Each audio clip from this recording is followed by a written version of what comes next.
Sinabi ko na from the start, hindi dapat nag-impeachment. Itinuloy pa rin ni Speaker. Kasi si VP Sara naman talaga ang the woman to be in 2028. Halos sabay yung yung confidential funds na kasi ginawa nilang reason yun na ground as betrayal of public trust. Yung confidential funds. Pero sa totoo lang, lahat kayo dyan may confidential funds. Iba nga billion dyan Pinabuksan ba ng House of Reps ang inyong mga envelope? Hindi, di ba? So what does that say of the House of Representatives in that committee? That they were targeting Vice President Sara.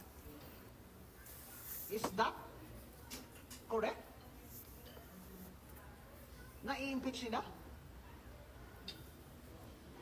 Kaya, alam mo, kahit matuloy pa impeachment, matatalo kayo dyan, olats. Olats kayo dyan. Kasi